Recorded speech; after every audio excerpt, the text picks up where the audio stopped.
Hello friends, welcome to my channel. Friends, मैं आज आपके लिए पास्ट परफेक्ट टेंस पे आधारित कुछ वाक्यों को लेकर आया हूं। इन वाक्यों पर आप बेस्ड होकर के चर्चा के दौरान इंग्लिश में कम्युनिकेट कर सकते हैं। इस टॉपिक में मैं आपको कुछ विशेष टिप्स भी दूंगा जिनकी जानकारी बहुत ही आवश्यक है। इसके लिए फ्रेंड्स, आप मेरे वीडियो पर अंत तक स्टे करें। इससे पहले कि मैं टॉपिक शुरू करूं, आइए इस वीडियो को लाइक कर लें और यदि आपने अभी तक मेरे चैनल को सब्सक्राइब नहीं किया तो इसे सब्सक्राइब कर लें और साथ साथ बेल आइकन को भी प्रेस कर लें ताकि आपको लेटेस्ट नोटिफिकेशंस मिलते रहें। आइए मित्रों, टॉपिक की शुरुआत करें। यदि आप कहना चाहते हैं कि वह सुबह से खेल रहा था, यानी खेलने की क्रिया उसकी सुबह में शुरू हुई और वर्तमान में उस समय, जो कि अब पास्ट हो गया, जारी थी, तो आप इसके लिए क्रिया के रूप में had been plus ING main verb number 4 का प्रयोग करें। तो वह सुबह से खेल रहा था, आप बोले he had been playing since morning. He had been playing since morning. वह सुबह से खेल रहा था। He had been playing since morning. यदि आप कहना चाहते हैं मैं 2 घंटे से उसे पढ़ा रहा था, मैं 2 घंटे से उसे पढ़ा रहा था, तो बोले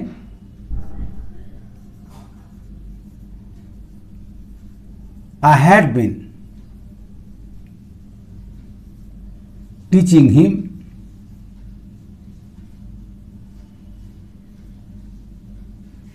for 2 hours. I had been teaching him for 2 hours. वह गत सोमवार से कहानी लिख रही थी। वह गत सोमवार से कहानी लिख रही थी, तो आप बोलें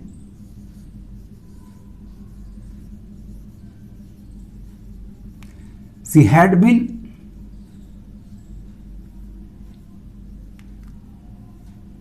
writing a story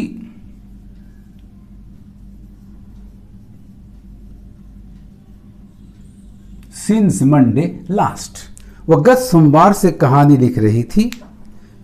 She had been writing a story since Monday last.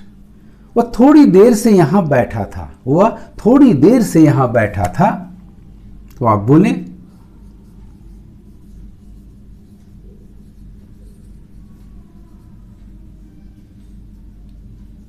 He had been sitting here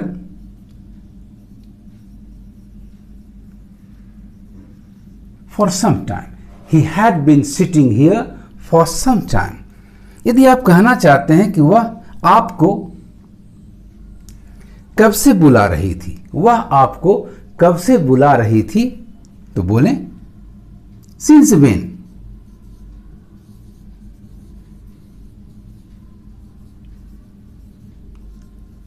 Had she been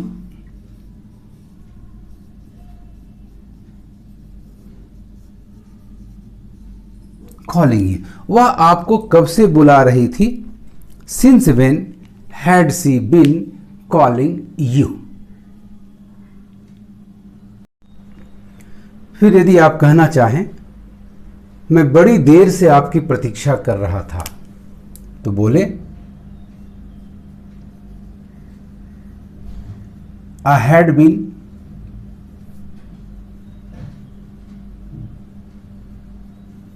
waiting for you. बड़ी देर से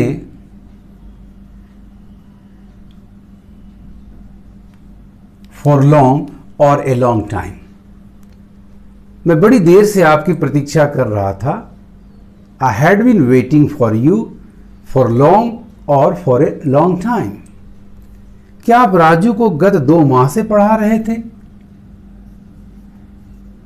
आपका सेंटेंस यस नो इंट्रोगेटिव है, तो हैड से शुरू करें।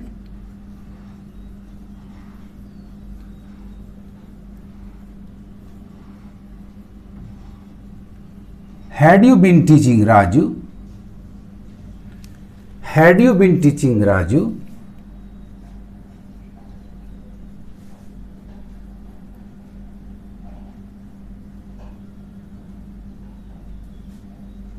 for the last 2 months. Had you been teaching Raju for the last 2 months? वो पिछले मार्च से मेरे पास नहीं आ रही थी, वह पिछले मार्च से मेरे पास नहीं आ रही थी। बोले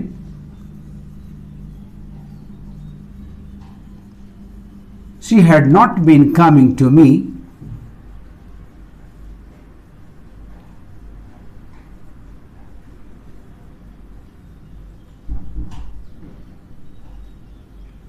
since March last.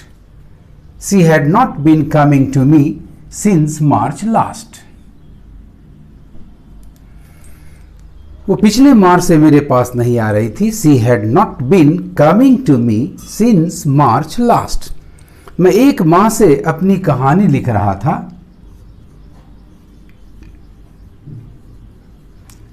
I had been writing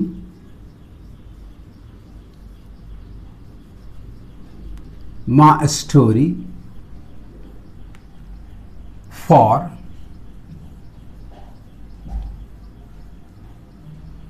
a month. मैं 1 माह से अपनी कहानी लिख रहा था। I had been writing a story for a month. यदि आप कहना चाहें जब तूफान आया, जिस समय तूफान आया, तो वह आधे घंटे से टहल रही थी, यानी तूफान आने के पहले। तो आप बोलें she had been having a walk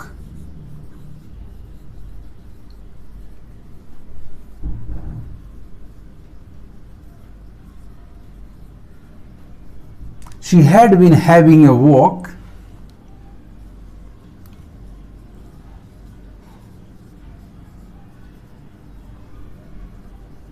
for half an hour. She had been having a walk for half an hour when, जब तूफान आया।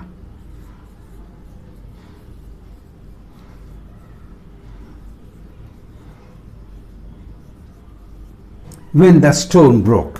She had been having a walk for half an hour when the storm broke.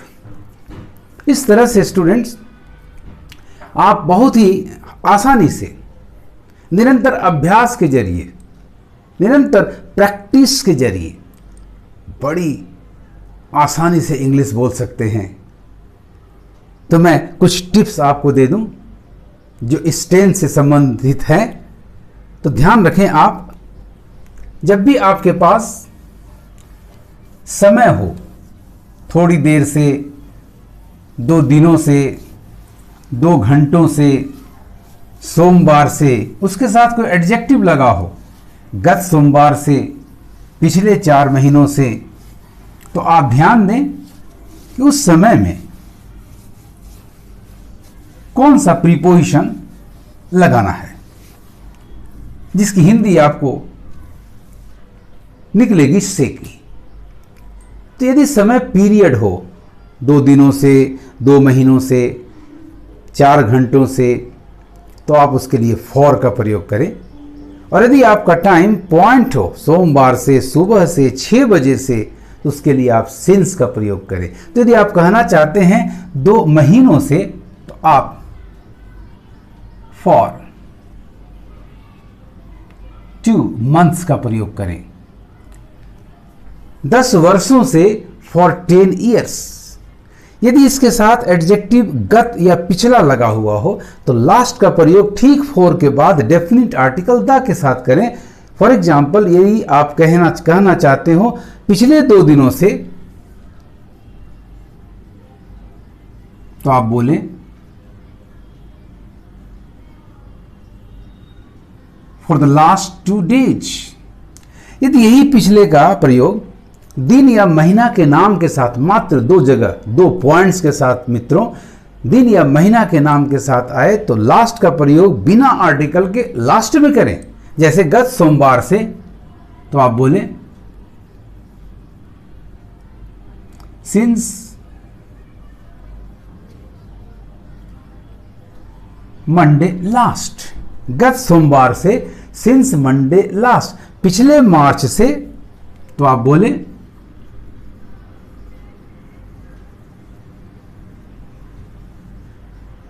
Since March last. इसके अलावा जितने भी points में ये last word को लाना है तो आप शुरू में ही लाएं, लेकिन बिना आर्टिकल के लाएं। मसलन आप कहना चाहते हैं गत होली से, पिछली होली से, तो आप बोलें सिंस लास्ट होली। यदि आप कहना चाहते हैं सिंगुलर टाइम के साथ पिछला या गत लगा करके, गत दिन से, पिछले माह से, तो सिंस का प्रयोग करें। लास्ट का प्रयोग ठीक सिंस के बाद बिना आर्टिकल के। गत दिन से सिंगुलर टाइम होना चाहिए मित्रों। गत दिन से, सिंस लास्ट डे, गत माह से, since last month.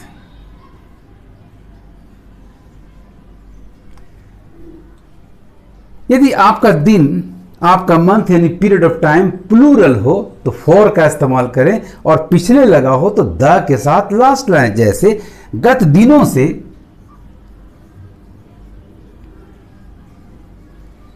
For the last days. यहां संख्या भी आ सकती है, गत 4 दिनों से, तो फॉर द लास्ट 4 डेज। गत 4 दिनों से,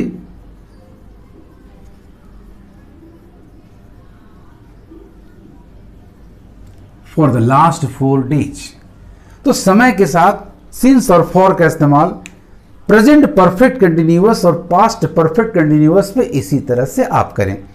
यदि समय के लिए कोई क्लाउज आता हो मित्रों, समय के लिए कोई क्लाउज आता हो और वो सिंस के साथ आता हो, व्हेन के साथ आता हो, तो आप पास्ट इंडेफिनिट क्रिया का प्रयोग करें।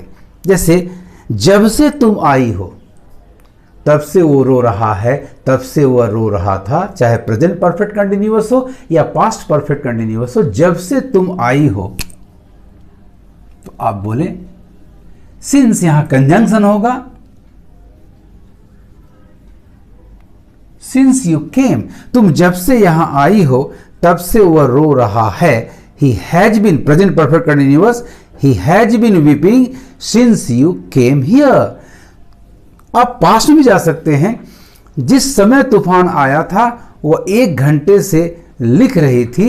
She had been writing, she had been writing when she had been writing for an hour when the storm broke। इस तरह से फ्रेंड्स आप सिंस और फॉर का इस्तेमाल यदि ऑब्जेक्ट के साथ करते हैं तो प्रीपोजिशन होगा, यदि क्लाउजेस के साथ करते हैं तो वह कंजंक्शन होगा। यदि आपके सेंटेंस में स्टेटिव वर्ब आता हो, जैसा कि हमने पिछले प्रेजेंट परफेक्ट कंटिन्यूअस टेंस में भी आपको बताया है, जैसे मैं उसे 10 वर्षों से जानता था।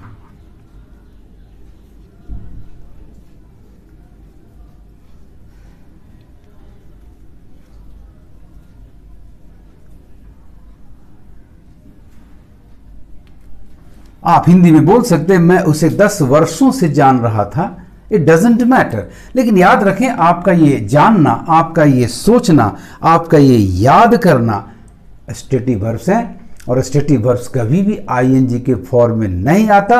एक स्टेप पहले चलेंगे। यदि वो कंटिन्यूअस में है तो उसकी जगह इंडेफिनिट टेंस का प्रयोग करें, और यदि वो परफेक्ट कंटिन्यूअस में है तो उसकी जगह आप परफेक्ट टेंस का प्रयोग करें। तो मैं उसे 10 वर्षों से जानता था, या मैं उसे 10 वर्षों से जान रहा था।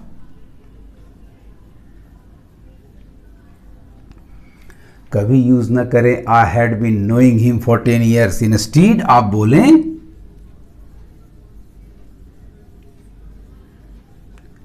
आई हैड नोन हिम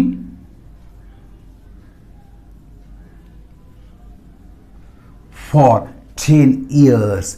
मैं थोड़ी देर से तुम्हारे बारे में सोच रहा था, मैं थोड़ी देर से तुम्हारे बारे में सोच रहा था। I had been thinking of you का प्रयोग न करें। इंस्टीड मैं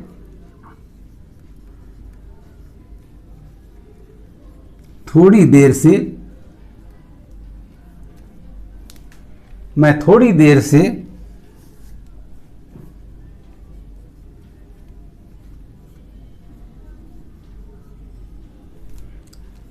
तुम्हारे बारे में सोच रहा था। आप बोलें,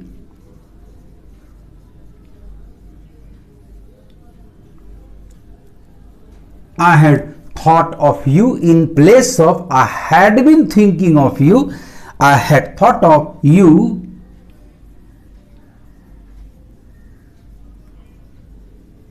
for some time. I had thought of you for some time. इस तरह से फ्रेंड्स आप मेरे सारे टिप्स पर ध्यान रखेंगे, आप सेंटेंसेस पर ध्यान रखेंगे, आप टेंसेस का ध्यान रखेंगे और सुबह से उठते ही बड़बड़ाना शुरू कर देंगे। Start mumbling in English. I am sure you will be very fluent eight speaking English. आपको मेरा ये वीडियो कैसा लगा कमेंट करेंगे और ज़्यादा से ज़्यादा शेयर करेंगे। Thank you for watching my video.